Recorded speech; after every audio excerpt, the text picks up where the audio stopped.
Okay, my name is Robert Whaley, historian, and this is the 3rd of October, 2006, and we are going to have a discussion with my friend here, Steve Antle, on libertarianism. And this is the third of a series called Speakout. The first show was taped on the 19th of September, called Pearl Harbor. And the second show was typed on the 26th of September on the religious right. The theme behind all of these shows is historical reasoning as preparation for understanding politics. And Steve is going to ask me a few questions. Okay, I'm going to ask you, Dr. Whaley, about how do you stand on certain personal issues. And you can answer those questions whether you agree, disagree, or have no opinion. Fine. Number one, government should not censor speech, press, media, or the internet. I agree 100% with that position.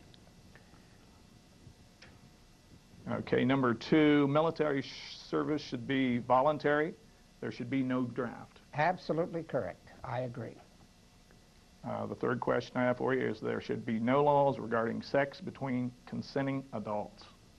Well, here we disagree. If it is the federal government, I agree that the federal government has no business in the sexual relations business. But the state government has a very much an important role in regulating sexual activity. It seems like that question was drafted by a young bachelor, about 22, who leaves out any consideration of women or children. Sex is a pleasure, but it can sometimes bring pain, and it is a power. And whenever you have a power relationship, somebody is likely to get hurt. So the state must have the ability to make laws on seduction and rape and mistresses and prostitutes and incest and divorce and bestiality, and all of those things have to be regulated because of the cruelty to children. And we've just seen a dramatic case of this just this week in Pennsylvania. So the role of sex has to be regulated by the laws, by the religious groups, and we get our ethics from Moses and Jesus and Paul through the common law. And those state laws are impregnated with Jewish and Christian values. And those laws have to be enforced against some people. Now, some people should not get married, and some who do get married shouldn't have children. But that is a voluntary decision on their part. And the state legislature, the Attorney General of the state of Ohio, and the judges all have a role in applying Judeo-Christian ethics to this society at this time. And what we need is love thy neighbor as thyself. Men and women have to trust one another. That pretty much wraps up that question. Number four, repeal laws prohibiting adult possession and use of drugs. Well, we have to define drugs very carefully. There are psychoactive drugs, and there are prescription drugs, and sometimes prescription pharmaceutical drugs are abused. And what I mean by psychoactive drugs are those that give momentary pleasure, but in the long run it is biologically destructive to the human organism. So that would include alcohol, tobacco, marijuana, cocaine, and heroin, and that is a higher degree of seriousness as I just named those. So the law has to set rational penalties, and of course the penalties for tobacco and alcohol are very soft. And when we get to heroin, they become increasingly more strict. So that the problem with your question is the word adult.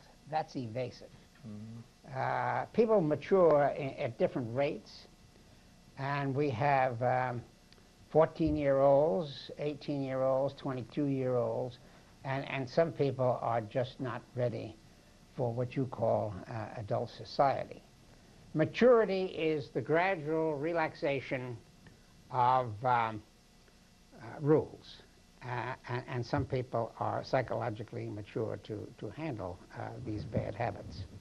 Others have to have the law intervening because they weren't raised right. Bad adults give rise to bad children. So again, we have to come back to morality, and we have to come back to the law, which has to regulate consumption. And that's all related to terrorism, because the terrorists finance themselves with the smuggling of cocaine and heroin into the United States. Okay. So in this case, we have both federal and state laws, although it's primarily a state matter. Okay. The number 5 question is, there should be no national ID card. I agree with that. That's correct. I believe in liberty of the individual, as many libertarians do. Okay, very good. Let's go from personal issues to economic issues.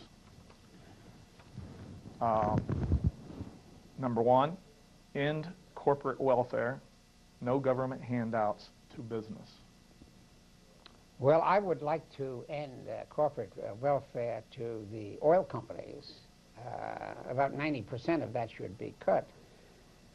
But that is very difficult, and we would be lucky to get a 3% cut to welfare to the oil companies.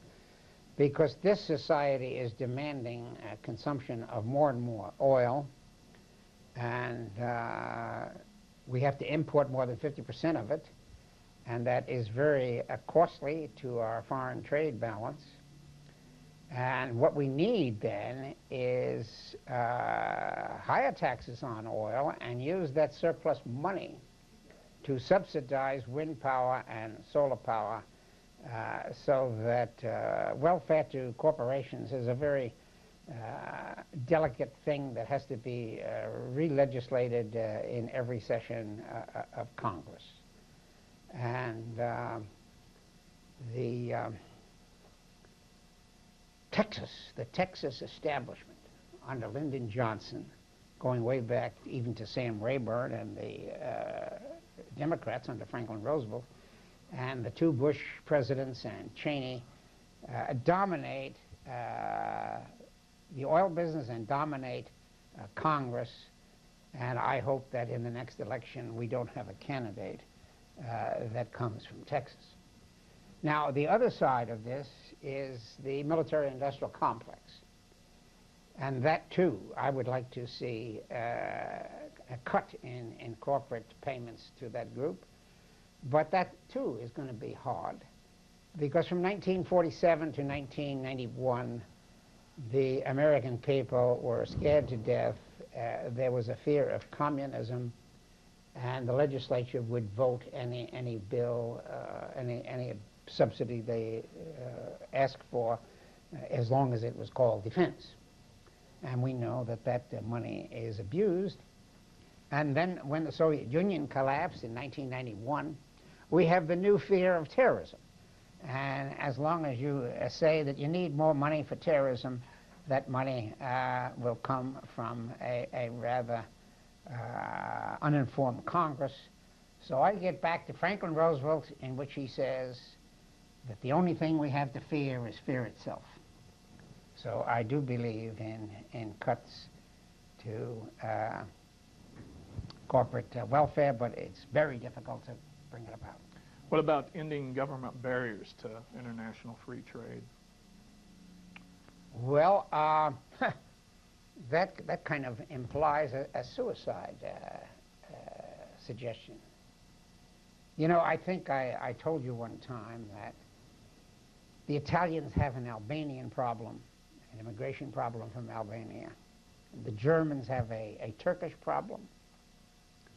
And the French have an Algerian problem. And the British have a Pakistani problem. And the Americans have a Mexican problem. And everybody has a Chinese problem. It can always be done cheaper in China. So if we end barriers, it's a race to the bottom in wages, and China could take over the whole United States very, very shortly. When I say shortly, 20 years maybe earlier. And you've put your finger on the weakness of capitalism. The problem of capitalism is that the rich get richer and the poor get poorer.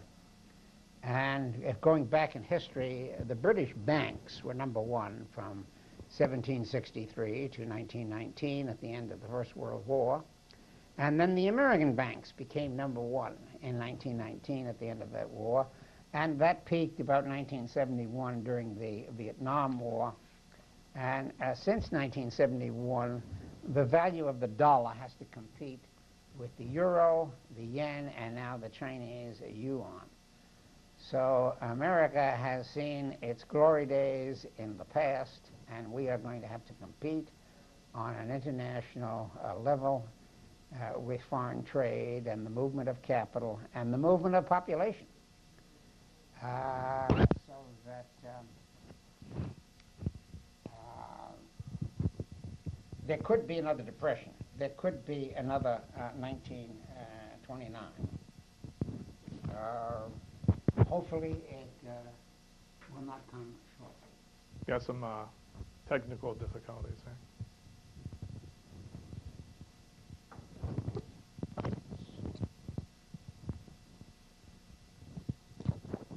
Good.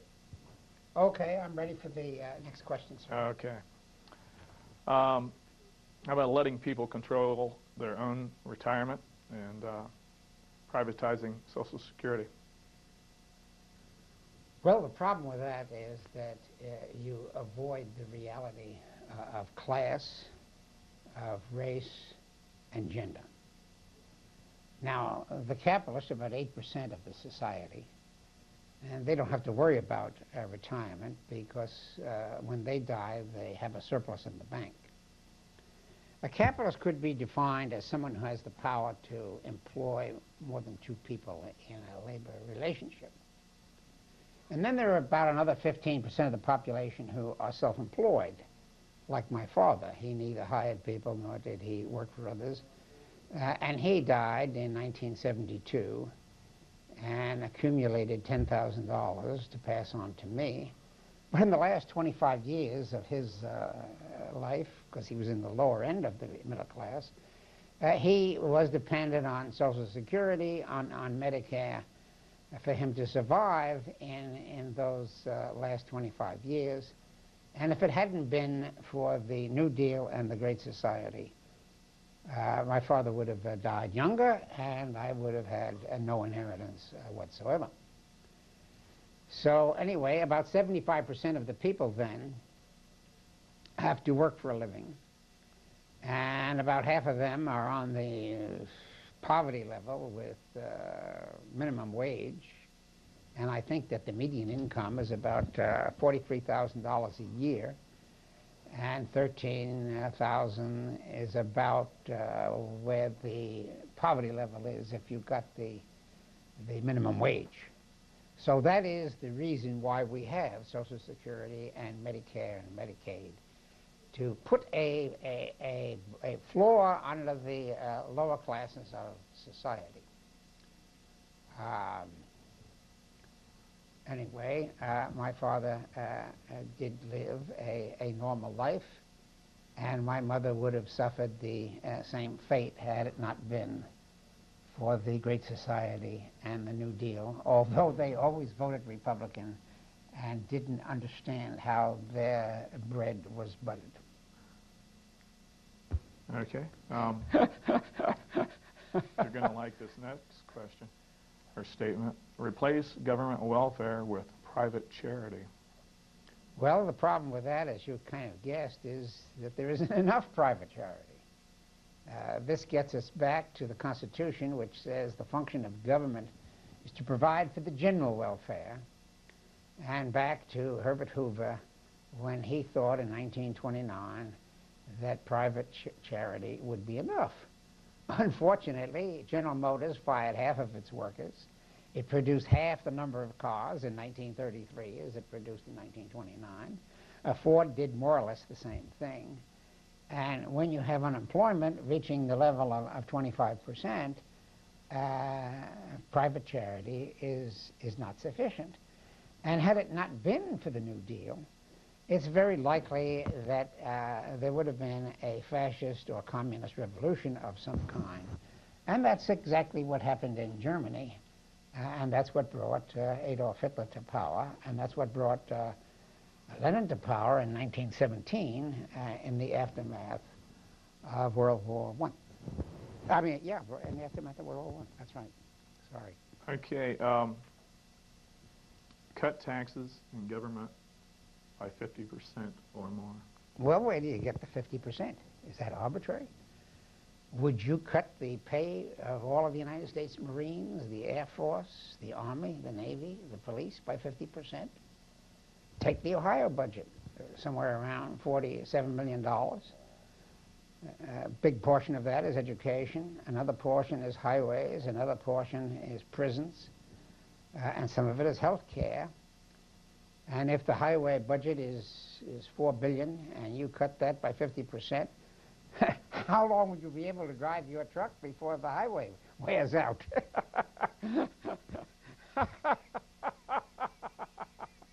Well, I think we're coming to an end of this provocative discussion between someone who has accepted liberalism and socialism, in the case of myself, and Steve Antle, who is an individualist of the old school, whose mother and father were independent grocers and farmers.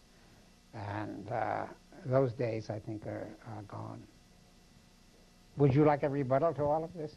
No.